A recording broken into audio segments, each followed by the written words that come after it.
Well, as you probably know, this is a very windy country, so we have a fantastic amount of resource in wind energy, and we can potentially produce enough electricity to fuel 33 million homes. Now, we've only got 24 million homes, so this is a real prospect of us becoming a net energy exporter again, as we were at the peak of North Sea oil and gas. It's a phenomenal resource, and we need to use it.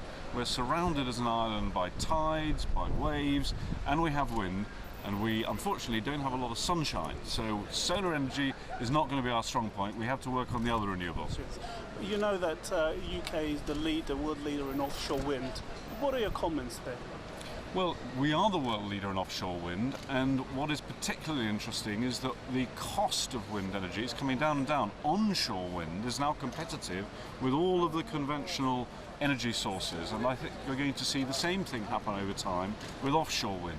And it's just a phenomenal resource, because all the way around our coasts we have the capacity to generate very large amounts of electricity and once again become a real net energy exporter, which is a benefit obviously for the British economy, with all the jobs that go with the renewable sector, go with the wind industry, but also of course it means we can export to other European countries something which is a very safe and secure form of energy.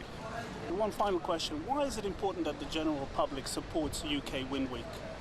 Well, I think Wind Week is a very good initiative because it sensitises people. There are lots of myths about wind turbines.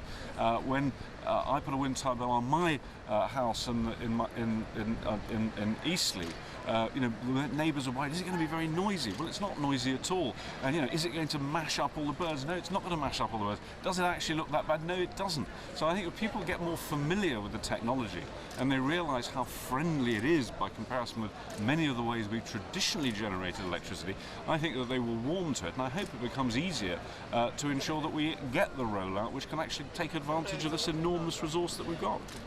Right,